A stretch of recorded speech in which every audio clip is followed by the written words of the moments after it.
नमस्कार साथियों, आपका एक बार फिर से स्वागत है आपके YouTube चैनल पे। आज हम फंडामेंटल यूनिट ऑफ लाइफ का एक अगला पार्ट लेके आए हैं। हमने पिछले पार्ट में आपसे चर्चा किया था कोशिका और कोशिका के बारे में। जबरदस्त टॉपिक है ये और इसमें हमने काफी चीजें डिस्कस की थी पिछले। अगर आपने वो वीडियो नहीं देखा है तो नीचे डिस्क्रिप्शन में वो लिंक दिया गया है, आप जाकर उसको देखिएगा। उसके आगे हम यहाँ शुरू करेंगे। हमने वहां पर कोशिका भित्ति तक चर्चा किया था। कोशिका, कोशिका के प्रकार, कोशिका का विभाजन भी मैंने देखा था और कोशिका को कितने भागों में बांटा गया है वहां हमने भी डिस्कस किया था। ये टॉपिक मैं बार बार कह रहा हूं, ये टॉपिक बच्चों के साथ साथ एग्जाम के थ्रू अगर देखेंगे वनडे एग्जाम के लिए बेहद महत्वपूर्ण चैप्टर है। आप कई यूट्यूब में देखते हैं, बहुत सारे लेक्चर पढ़े होंगे, लेकिन यहाँ हम आपको कुछ नई चीजें देंगे जहां आप यूट्यूब में नहीं पाएंगे। कुछ चीजें यहाँ डिस्कस करेंगे जो नहीं होगा। वीडियो को तो अंत तक देखिएगा और वहां हम आपसे डिस्कस करेंगे कुछ नए पॉइंट, कुछ ट्रिकी पॉइंट डिस्कस करेंगे, जैसे कि आपको ये याद करने में क्या होगा, आसानी होगा और एग्जाम में साइंस से और इस चैप्टर से आने वाले क्वेश्चन को आप अच्छे से क्रैक कर सकते हैं। मैं हूं अमित उपाध्याय, आपके सामने हाजिर हुए एक नया फिर चैप्टर लेकर और इसको हम आगे बढ़ाते हैं। चलिए देखते हैं। यहां हमने शुरू करते हैं हम जीव द्रव्य। जीव द्रव्य की बात करेंगे तो प्रोटोप्लाज्म की बात करेंगे। वहां हमने जब पार्ट्स में आपको चर्चा किया था तो वहां हमने डिवाइड किया था, 3 पार्ट्स में कोशिकाओं को डिवाइड किया था, कोशिकांगों को। पहला हमने चर्चा किया था बाह्य आवरण में, जहां पे हमने सेल वॉल की चर्चा की थी, सेल मेम्ब्रेन की चर्चा की थी। दूसरा हमारा वहां पे जो टॉपिक था, हमारा जो पॉइंट था, जीव द्रव्य था, प्रोटोप्लाज्म था और तीसरा हमारा था कोशिकांग था।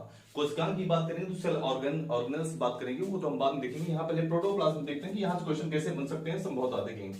यहाँ देखिए हमने कुछ कॉन्सेप्ट यहाँ पे निकाले हैं चीजों को, इनको आपको देखना है, इनको आपको बस ऐसे हूबहू पॉइंट में लिख लेना है। एग्जाम के थ्रू सीधा यहाँ से प्रश्न आपसे पूछेगा और आप यहाँ से सीधे प्रश्नों का जवाब दे सकते हैं। सच मानिए, इसके बाद मैं यहाँ पे प्रश्नोत्तरी लाऊंगा जहां पे मैं आपको ये प्रश्न कराऊंगा। चलिए देखिए, प्रोटोप्लाज्म जीव द्रव्य की बात आती है तो जीव द्रव्य मन में आते ही क्या होता है, मैंने वहां बताया था आपको कि क्या होता है ये जीव द्रव्य, क्या होता है, कोशिका का भौतिक आधार होता है।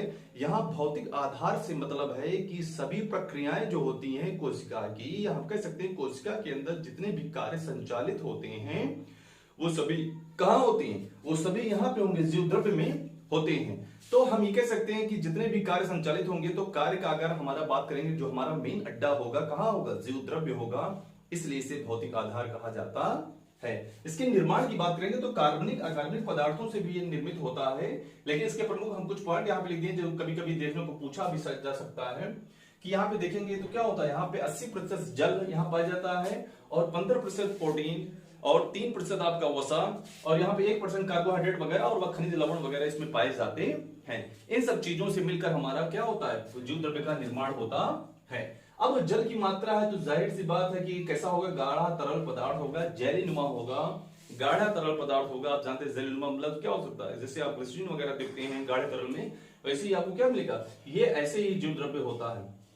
खोज की बात करेंगे तो खोज डुजार्डिन साहब ने इसकी की थी। सर्वप्रथम अगर बात करेंगे, प्रयास करेंगे तो यहाँ पे कार्टे एक वैज्ञानिक साहब थे, उन्होंने भी सबसे सर्वप्रथम पहली बार इसको देखा था। लेकिन प्रश्न वहां से नहीं पूछेगा, इसलिए मैंने यहाँ डिस्कस नहीं किया है। लेकिन खोज की बात करेंगे तो खोज डुजार्डिन साहब ने किया था, लेकिन इन्होंने क्या किया था, अब शब्द की बात नहीं की, इन्होंने सिर्फ खोज किया था। और शब्द की बात करेंगे तो पुरकिंजे साहब ने 1837 ईस्वी में इसका नामकरण किया था और सारकोड रखा गया था। जो सारकोड कहने का मतलब यहाँ पे है कि नामकरण की बात करेंगे तो पुरकिंजे साहब ने पहली बार इनको परिचय दिलाया, इनको नाम दिया और बताया कि जीव द्रव्य भी कोशिका का एक महत्वपूर्ण भाग होता है या अंग होता है। भाग की बात करेंगे, इसके डिवीजन की बात करेंगे तो यहाँ पे कोशिका द्रव्य होता है और केंद्रक द्रव्य होता है। दो चीजें आपको देखने को यहाँ पे मिलेंगी। कोशिका द्रव्य की बात करेंगे यहाँ पे तो कोशिकांग क्या होता है, कोशिका द्रव्य हम बात करेंगे, ये जो पॉइंट है हमारा, ये कोशिकांग उपस्थित होते हैं। मतलब कि कोशिका विद्रव्य में देखेंगे तो कोशिका विद्रव्य, देखिए द्रव्य शब्द जहां जहां लगेगा वहां पे क्या आप समझेंगे, वहां पे क्या है, गाढ़ा तरल पदार्थ ही है। यहाँ सारे कोशिकांग पाए जाते हैं। कोशिकांग मीन्स यहाँ पे बात करेंगे तो कोशिकांग में आप जानते हैं कि देखिए बात करेंगे माइटोकॉन्ड्रिया, लवक, रेक्टिका पाया जाएगा, एंडोप्लाज्मिक रेटिकुलम वगैरह पाए जाएंगे, ये आपको देखने को मिलेंगे। कोशिकांग तो सारे उपस्थित कहां होंगे, इस कोशिका द्रव्य में उपस्थित होते हैं। कोशिका द्रव्य का क्या काम है कि यहाँ पे रासायनिक और भौतिक क्रियाएं संपन्न होती हैं। मतलब जितनी भी क्या होंगी, केमिकल और फिजिकल जो रिएक्शन होंगी वो कहां पे होंगी, कोशिका द्रव्य के अंतर्गत होंगी। ठीक है, जो भी परिवहन संचरण होगा सब इसी के अंतर्गत होगा। अब यहाँ बात करते हैं कि केंद्रक द्रव्य अपना आता है। केंद्रक द्रव्य बहुत इंपॉर्टेंट है, इसको हम अलग से डिस्कस करेंगे कोशिकांग में, लेकिन यहाँ पे थोड़ा सा हम इंट्रोडक्शन कर सकते हैं। केंद्रक द्रव्य में केंद्रक पाया जाएगा, गुणसूत्र पाया जाएगा, और जानते हैं कि दोनों का बहुत ही महत्वपूर्ण है। मतलब कोशिका की भी अगर सेंटर पॉइंट बात करेंगे, जहां से ऑपरेशन ऑपरेट होता है, इसका केंद्रक होता है और गुणसूत्र पाए जाते हैं, जहां से नई जीवों के निर्माण की क्या सूचनाएं दर्ज की जाती हैं। ये आपको देखने को मिला। अब कार्य की बात करते हैं कि जीव द्रव्य का कार्य क्या होता है। जीव द्रव्य के कार्य की बात करेंगे, बहुत इंपॉर्टेंट है। यहां से सीधा क्वेश्चन आपको उठाया जा सकता है कि क्या कर सकता है कि पदार्थों का परिवहन। मैंने जस्ट अभी बताया कि जैविक भौतिक क्रियाएं हो रही है, तो इसका मतलब पदार्थों का परिवहन भी होगा। जितने भी पदार्थ होंगे इसमें कोशिका के जीव द्रव्य या वृद्धि जीव द्रव्य के वृद्धि विकास के लिए या कोशिका के वृद्धि विकास के लिए जितनी भी क्रियाएं होंगी, वहां पे पदार्थों का परिवहन होगा। जैव अणु का यहाँ मतलब है अमीनो अम्ल, प्रोटीन वगैरह जो आपके बनेंगे वसा वगैरह, वो जैव अणु है, क्या होंगे, उनका संग्रहण भी कौन करता है, जीव द्रव्य करता है। कभी कभी ये उपापचयी क्रिया का भी कार्य करता है। उपापचयी आप समझ रहे हैं कि क्या होता है, सरल से जटिल बनाने की प्रक्रिया है, आप पढ़े होंगे। अपचयी उपचयी क्रिया वहां पे देखे होंगे, तो उपापचयी का भी कार्य करता है। तो ये तीन महत्वपूर्ण इसके कार्य आपको नोट करने हैं कि ये क्या क्या कार्य करता है। जीव द्रव्य से बस इतना ही आपसे पूछा जा सकता है, जितना भी कहा था मैंने कॉन्सेप्ट यहाँ पे आपको क्लियर किया है। अगला आते हैं कोशिका। अब कोशिका की बात करते हैं, तो यहाँ मैंने आपको विभाजित किया था, तीन भागों में विभाजित किया था, दोहरी झिल्ली, एकल झिल्ली और झिल्ली रहित। ठीक है, तो झिल्ली रहित जब हमने डिस्कस किया था आपको, तो वहां बताया था कि इसमें पार्ट्स भी लिखाए थे कि कौन कौन से कोशिका के पार्ट्स पाए जाते हैं। हम यहां से शुरू करेंगे, दोहरी झिल्ली से आप शुरू करेंगे कि दोहरी झिल्ली में हमारे दो कोशिकाएं पाए जाते हैं, सेल्स ऑर्गन्स पाए जाते हैं, माइटोकॉन्ड्रिया और ब्लास्टस, लवक पाए जाता है। चलिए देखते हैं इनके बारे में, इनके भी क्या क्या कार्य होते हैं, आइए इसको देखते हैं। माइटोकॉन्ड्रिया को जैसे हम जानते हैं कि माइटोकॉन्ड्रिया हमारा दोहरी झिल्ली का एक कोशिकांग है। इसमें दो आवरण पाए जाते हैं, मतलब एक बाह्य आवरण, एक अंतः आवरण पाया जाता है। माइटोकॉन्ड्रिया की बात करेंगे तो ये दो शब्दों से बना है, माइटो और कॉन्ड्रिया। माइटो का मतलब होता है सूत्र या होता है, और कॉन्ड्रिया का मतलब होता है वहां पे हम धागा वगैरह बोल सकते हैं। तो मतलब इसकी अगर हिंदी की बात करेंगे, वहां आपको देखना नहीं है कि हिंदी क्या होती है। हिंदी यहाँ पे बात करेंगे तो सूत्र गणिका दो शब्दों से बना और हिंदी इसका वर्जन निकाला गया। जैसे कि आप जानते हैं कि हमारे हिंदी के भी वैज्ञानिक वगैरह थोड़ा सा क्या जानते हैं कि इंग्लिश वर्जन को हिंदी वर्जन में कन्वर्ट करते हैं। काफी भारतीयों की पसंद होती है कि वो हिंदी वर्जन जानने का प्रयास करें, लेकिन मैं यहाँ कहूंगा कि बायोलॉजी में आपको जितने भी इंग्लिश वर्जन अच्छे से याद हो, वो आपके लिए फायदा करेंगे। तो सूत्र गणिका इसका क्या होता है, हिंदी का नाम होता है। चलिए आगे चलते हैं। खोज की बात करेंगे तो कोलिकर साहब ने सर्वप्रथम इसकी खोज की थी। कोलिकर साहब ने 1880 ईस्वी में क्या किया था, कीट की पेशियों में, एक छोटा सा कीट था, उसकी पेशियों में माइटोकॉन्ड्रिया की क्या की थी, खोज की थी। लेकिन शब्द के जनक की बात करेंगे तो शब्द से इसको कौन सुशोभित किए थे, विंडा साहब ने इसको माइटोकॉन्ड्रिया नाम दिया। विंडा साहब ने हमारे माइटोकॉन्ड्रिया नाम दिया था, उसके पहले बेनाम था अपना, जैसे इसको बुलाते थे, ठीक है, वो उनकी कमी थी। लेकिन विंडा साहब ने इसको एक नाम दिया, इसको इंट्रोडक्शन दिया। अब बात करते हैं कि कोशिका का बिजली घर इसे कहा जाता है, शक्ति गृह कहा जा सकता है, या इसे पावर हाउस ऑफ सेल्स कहा कहते हैं। अब यहाँ पे पावर हाउस का जानते हैं कि पावर हाउस का मतलब है यहाँ पे जहां बिजली उत्पादित की जाती है। बिजली का मतलब है शक्ति, पावर जहां वो बनाई जाती है, तो वहां क्या होता है, बिजली घर होता है। वैसे ही हमारी कोशिका को जो एनर्जी चाहिए, जो ऊर्जा चाहिए, जो शक्ति चाहिए, वो कहां से मिलेगी, वहां माइटोकॉन्ड्रिया साहब क्या देते हैं कि इसको एनर्जी प्रदान करते हैं। बात करते हैं, देखिए यहां बात करेंगे कि यहाँ बिजली घर से शक्ति गृह से मतलब ये है कि बात करेंगे कि जब हम बात करते हैं कि इसमें शक्ति मिलती है एटीपी के रूप में, एडिनो ट्राइफॉस्फेट के रूप में यहाँ शक्ति मिलती है। नीचे वाली लाइन में हम समझाते हैं आपको क्या होता है। इसका स्वयं का डीएनए और आरएनए होता है। क्या होता है, इसका भी अपना डीएनए और आरएनए होता है। जैसे कि कोशिकाओं में हम देखते हैं कि जहां पे हम पढ़ेंगे केंद्रक पढ़ेंगे और वहां पे गुणसूत्र पढ़ेंगे, तो वहीं पर डीएनए आरएनए की चर्चा की जाएगी। लेकिन कुछ कोशिकाओं में जैसे कि हमारे माइटोकॉन्ड्रिया और हमारा लवक है, लवक में क्या होता है, डीएनए आरएनए पाया जाता है। डीएनए आरएनए का पाए जाने का मतलब इनके भी अपने कुछ जीन्स होते हैं निर्माण के, और आरएनए क्या करता है, हमारे प्रोटीन के निर्माण में मदद करता है। तो बहुत अच्छी बात है कि इसका भी अपना क्या है, डीएनए आरएनए, इसलिए इसे अर्ध स्वायत्त कोशिका कहते हैं। मतलब कि छोटी सी कोशिका ये भी क्या करती है, कुछ गुण ये भी कोशिका की तरह पाई, खुद का जन्म कर सकती है, खुद का विकास कर सकती है। यहाँ बात करते हैं कार्य की बात करेंगे। कार्य क्या करता है, शुक्राणु को गति प्रदान करता है। ये जब हमारे जो स्पर्म होते हैं, जब हमारा क्या होता है, जब हमारा स्पर्म होता है, स्पर्म को जो गतियां मिलती हैं वो किसकी वजह से मिलती हैं, ये हमारे माइटोकॉन्ड्रिया देता है, वहां पे उसको पावर देता है और उनको गति प्रदान करवाता है। वसा का उपापचय और कैल्शियम का संचरण करता है। वसा का उपापचय करता है, वसा को पचाने में सहायता करता है, और कैल्शियम का संचरण मतलब कैल्शियम का भी संचरण करता है, एकत्रित करता है।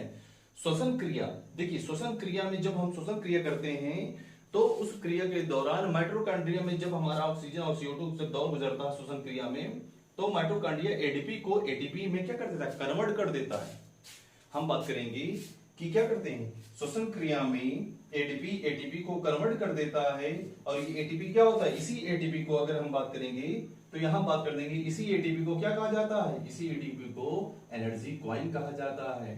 ये भी क्वेश्चन पूछे गए हैं। ऊर्जा मुद्रा क्या बोलते हैं इसको, ऊर्जा मुद्रा बोलते हैं। कहने का मतलब कॉइन डालिए, बिजली पैदा करिए। इसे पावर हाउस बोलेंगे, इसे क्या बोलेंगे, पावर हाउस, ठीक है। और इसको क्या बोलेंगे, एनर्जी कॉइन बोलेंगे। तो कोशिका का ऊर्जा मुद्रा बात करेगा तो एटीपी हमारा है, जो एटीपी श्वसन क्रिया में एटीपी को एटीपी में कन्वर्ट करता है, जहां क्रेब्स चक्र वगैरह में हम आगे डिस्कस करेंगे आपको, ठीक है। ये क्रिया करता है और एटीपी क्या करता है, हमारा एनर्जी प्रदान करता है। ये सब क्रिया किसमें होती है, माइटोकॉन्ड्रिया में होती है, इसलिए उसे ऊर्जा गृह कहते हैं। अगला बात करते हैं यहाँ पे, तो लवक की बात करते हैं, प्लास्टिक्स की बात करते हैं भैया।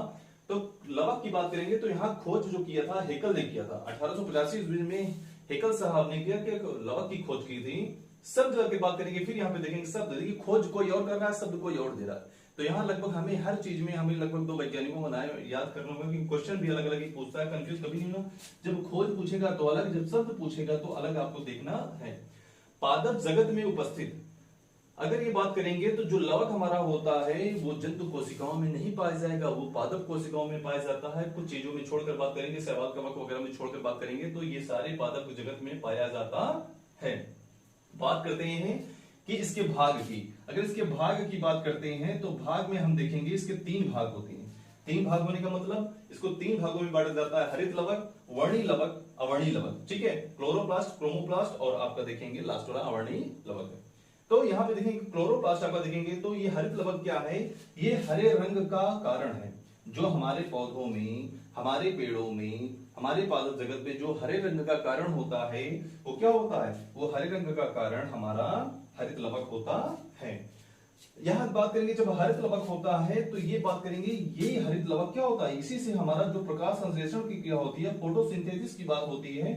प्रकाश संश्लेषण की जो बात करेंगे हम, इसी क्लोरोप्लास्ट की उपस्थिति से होता है, ठीक है। ये जो बात करेंगे ये किसकी उपस्थिति से होगा, ये हरे रंग की उपस्थिति से होगा। और जब भोजन स्वयं निर्माण करेंगे, इसलिए हम पादप को क्या बोलते हैं, स्वपोषी बोलते हैं। पादप जगत को क्या कहा जाता है, स्वपोषी कहा जाता है, इसलिए क्यों ये भोजन अपना खुद बनाते हैं। हरित लवक में भी क्या होता है, डीएनए आरएनए पाया जाता है। मैंने चर्चा किया था कि लवक का भी अपना डीएनए आरएनए होता है, जिससे प्रोटीन वगैरह का निर्माण कर लेते हैं, खुद का वृद्धि विकास भी कर लेते हैं, ठीक है। ये भी अर्धस्वायत्त कोशिका कहलाते हैं। दूसरा हमारा आता है वर्णी लवक। दूसरे पार्ट्स में बात करेंगे तो वर्णी लवक होता है, यह रंगीन भाग होता है, और ये पौधों के ऊपरी भागों में आप लोग देखेंगे विभिन्न प्रकार जो पौधे आप देखते हैं या फूल वगैरह देखते हैं, वो क्या होता है, वो वर्णी लवक के कारण होता है। यह रंगीन भाग होता है, ये ऊपरी भाग की बात कर रहा है कि पौधों की जो ऊपरी कलरफुल आप देखते हैं जो प्लेस, वो किसका था, वर्णी लवक का कारण होता है। कहां कहां पाया जाता है ये बात करेगा तो आपको फल फूल पत्ती वगैरह में ये देखने को मिलेंगी। पत्तियां भी आपको कई रंग की देखने को मिलती हैं, ठीक है। फूल भी आप तरह तरह के देखते हैं, और फल भी देखते हैं कि फल में भी कोई क्या होता है, लाल पीला वगैरह होता है, फल भी होते हैं। तो ये वर्णी लवक के कारण रंग प्रदान करता है, ठीक है, ये कलर देता है। तीसरा आता है आपका अवर्णी। अवर्णी का मतलब है देखिए, वर्णी कलर देगा तो अवर्णी मतलब रंगहीन होगा।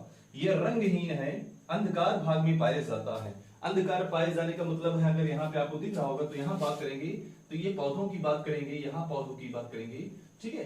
तो ये अगर हम बात करेंगे, अगर यहाँ से तो हमने कहा कि जो हरित लवक होता है वो तो प्रकाश संश्लेषण की पत्तियों में क्लोरोप्लास्ट पाया जाता है, जो प्रकाश संश्लेषण करवाता है। वर्णी लवक बात करेंगे तो ये जो हमारा ऊपरी भाग होता है, ऊपरी हिस्सा होता है, ये पत्ती की बात भी करेंगे हम लोग, तो ये ऊपरी हिस्सों में पाया जाएगा जो रंग प्रदान करता है। लेकिन वर्णी लवक क्या होगा, ये जड़ में पाया जाएगा। और ये जो पौधों का मध्य वाला भाग है, इस तने में पौधों के मध्य वाले भाग में रंगहीन भाग होगा, यहाँ प्रकाश नहीं पहुंचता है और यहाँ पाया जाता है। ये इसका कार्य जो है, यहाँ पे जो पौधों या पत्तियों द्वारा जो भोजन बनाया जाता है उसका संग्रहण किया जाता है। इस मध्य भाग में भोजन का संग्रहण होता है, ठीक है, मंड के रूप में। और बाद में क्या होता है, यही वो बताया गया है कि कहाँ पाए जाते हैं, जड़ और तनों में पाए जाते हैं। तो ये आपका था माइटोकॉन्ड्रिया और लवक। अब ये दोहरी झिल्ली में यही 2 कोशिकाएं पाए जाते हैं। तीसरा आपका आता है एकल झिल्ली, जिसको हम आगे चर्चा करते हैं। दोहरी झिल्ली के बाद हम देखेंगे तो यहाँ पे एकल झिल्ली की कुछ कोशिकाओं के नाम यहाँ पे देखे जाते हैं, जिनमें आपका पहला है अंतःद्रवीय जालिका, एंडोप्लाज्मिक रेटिकुलम। इसकी खोज की बात करेंगे पोर्टर साहब ने किया था। और इसके कार्यों की बात करेंगे तो ये बात होता है कि जैसे हमारी जो अस्थियां होती हैं हमारे शरीर को एक निश्चित आकार प्रदान करती हैं, यहाँ क्या करेगा, कोशिका को ये क्या करता है, आकार प्रदान करता है, जिसके कारण इसे कोशिका का कंकाल कहा जाता है। तो यहाँ अंतः कंकाल की बात आप समझ गए होंगे क्यों कहा जाता है, क्योंकि इसे क्या होता है, ये हमारे कोशिका को आकार प्रदान करता है। मैं यहां लिख देता हूं, ये क्या करेगा, ये आकार प्रदान करेगा। ठीक है, तो जैसे हमारी अस्थियां हमको आकार प्रदान करती हैं हमारे शरीर को, इसे ये क्या करती है, कोशिकाओं को आकार प्रदान करता है हमारी अंतःध्रुवीय जालिका।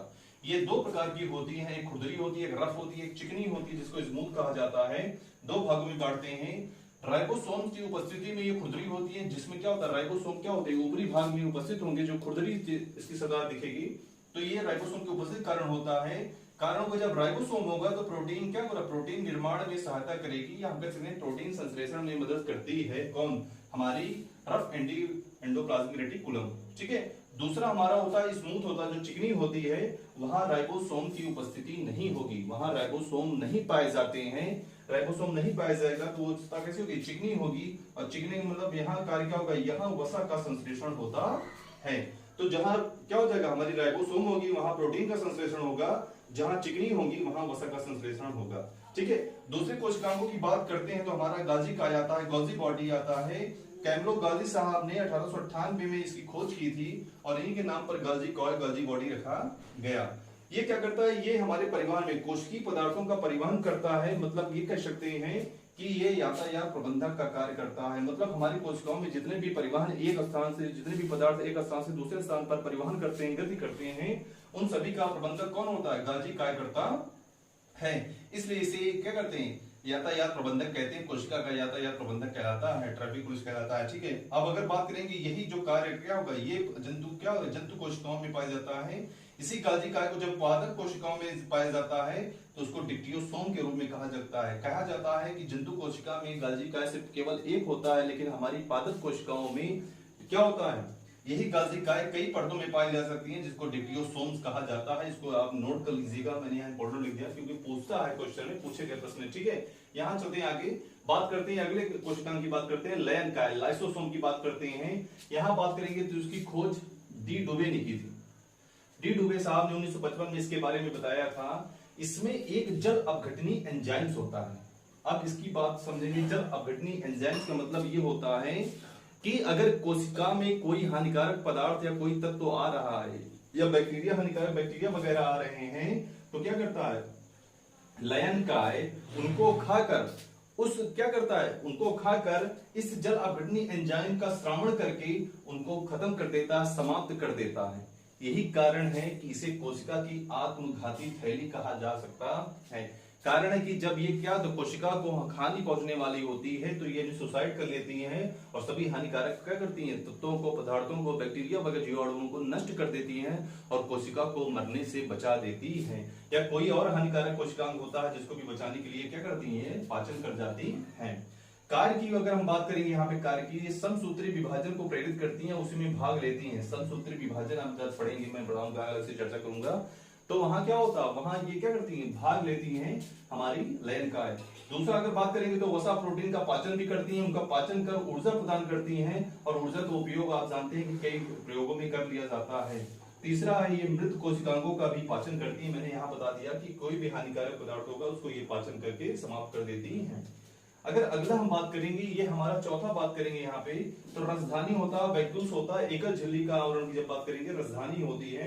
यहाँ बात कर देंगे, ये हमारी केवल पादप कोशिकाओं में ही पाई जाती हैं। ये एक खाली झिल्ली है, खाली जगह है, जैसे स्टोर होता है, खाली जगह होती है, वहां क्या होता है, वहां क्या होता है, अतिरिक्त पदार्थ का जो निर्माण होता है तो इस खाली जगह में स्टोर कर लिया जाता है, संग्रहण कर लिया जाता है। इसलिए इसे कोशिका का स्टोर रूम कहा जाता है। समझ रहे हैं ना कि खाली जगह में अतिरिक्त पदार्थों का संग्रहण करेंगे तो स्टोर रूम होता है। हम अपने क्या करते हैं, अतिरिक्त सामानों का कहीं एक रूम में रख देते हैं, जिसको स्टोर रूम कहा जाता है। और बात करेंगे, ये क्या करता है, ये हमारी पादप कोशिकाओं को स्फूर्ति प्रदान करती है, उन्हें क्या करती है, कठोरता प्रदान करती है, सीधा खड़े रहने में भी मदद करती है। ठीक है, अब यहाँ एक लास्ट हमारा बचता है झिल्ली रहित कोशिका। जो हमारा लास्ट बचता है झिल्ली रहित, हमने एकल पढ़ा, दोहरे पढ़ा, अब एक लास्ट हमारा बचता है झिल्ली रहित, जिसमें दो देखे जाते हैं, एक राइबोसोम देखा जाता है, एक सेंट्रोसोम देखा जाता है। राइबोसोम की बात करेंगे तो पैलाडे साहब ने इसकी खोज की थी और राइबोसोम के बारे में बताया था राइबोसोम का केवल एक कोशिका में कार्य होता है कि ये जीन से सूचना प्राप्त करते हैं, जो कोड होता है उसे सूचना प्राप्त करते हैं और प्रोटीन के निर्माण में मदद करते हैं। किसकी? राइबोसोम की। ठीक है, सॉरी यहाँ बात करते हैं राइबोसोम की बात कर रहे हैं। तो ये क्या करता है? कोड प्राप्त करके प्रोटीन का निर्माण करता है। इसलिए इसे किसका? इसे कोशिका का फैक्ट्री कहा जाता है प्रोटीन निर्माण के लिए। ठीक है, इसे प्रोटीन निर्माण की फैक्ट्री कहा जाता है सेल्स की। ठीक है, क्योंकि ये प्रोटीन निर्माण करता है। अगर बात करते हैं स्वेटबर्ग महोदय ने इसको दो भागों में बांटा था, ये भी आप बात करेंगे, इनकी भी चर्चा कर लेंगे। ठीक है, स्वेटबर्ग महोदय ने इसको दो भागों में बांटा था, एक 80s एक 70s बात करते हैं। तो जो हमारा जो सरल हमारा राइबोसोम था, सरल की बात करेंगे, वो 70s था और 80 क्या था? ये जटिल था। तो जाहिर सी बात है जब सरल शब्द आएगा तो प्रोकैरियोटिक कोशिका में, एकल कोशिकाओं में पाए जाने वाला जो हमारा राइबोसोम होता है वो 70s होता है। इसकी चर्चा करेंगे तो मैंने आपको चर्चा किया था माइटोकॉन्ड्रिया में। तो ये क्या होता है? माइटोकॉन्ड्रिया में भी पाए जाने वाला जो हमारा राइबोसोम होता है वो भी क्या होता है? 70 इस प्रकार का होता है। 80s जो हमारा पाया जाता है राइबोसोम, वो किस में पाया जाता है? बहु कोशिकाओं में पाया जाता है, या ठीक है यूकैरियोटिक में पाया जाता है। इसकी क्या बात करेंगे? स्वेटबर्ग साहब ने इसका विभाजन किया था, इसलिए इसके गुणांक के रूप में एस यूज करते हैं। ठीक है, हमारा लास्ट होता है झिल्ली रहित कोशिकाओं में सेंट्रोसोम की बात करेंगे। सेंट्रोसोम यहाँ तारक काय की चर्चा हो रही है। तारक काय में बात करेंगे तो इसकी खोज टी वोमरी साहब ने किया था। ठीक है, इसका सिर्फ एक कार्य होता है, ये कोशिका विभाजन में क्या करता है? भाग लेता है। जहां हमने यहाँ पे चर्चा किया था कि समसूत्री विभाजन में चर्चा किसने की थी कि हमारा लायन का लाइसोसोम भाग लेता है, लेकिन यहाँ सेंट्रोसोम कोशिका विभाजन में भाग लेता है। यही भाग अगर पादप कोशिका में कोई कार्य करेगा, यही प्रक्रिया, तो वो अंग क्या कहलाता है? सेल प्लेट्स कहलाता है। कहने का मतलब है कि अगर जंतु में कोई अगर कोशिका विभाजन में भाग लेगा तो वो सेंट्रोसोम कहते हैं, और वही कार्य अगर पादप कोशिका में कोई अंग कर रहा है कोशिका का, उसे सेल प्लेट्स कहते हैं। तो इस तरह से हमने यहाँ पे कवर कर लिया। एक हमारा बस्ता है केंद्रक बात करता है, उसको हम एक नेक्स्ट वीडियो में एक डिटेल समझाएंगे। वहीं पर हम आपको अर्धसूत्री, समसूत्री विभाजन और असूत्री विभाजन के बारे में बताएंगे, तो वो एक अलग से वीडियो उसको बना देंगे। यहाँ पे हम इतना हर टॉपिक को हमने क्लियर किया। मेरे ख्याल से आपको यहाँ समझ में आना चाहिए। अगर कोई दिक्कत होती है तो कमेंट में अपने सुझाव जरूर करिएगा। कैसा लगा टॉपिक आपको वीडियो आप जरूर बताइएगा। तब तक के लिए हैव अ गुड डे। ऐसे ही साथ बने रहिए, प्यार बनाए रहिए और चैनल को सब्सक्राइब, शेयर और लाइक जरूर करिए। तब तक के लिए जय हिंद।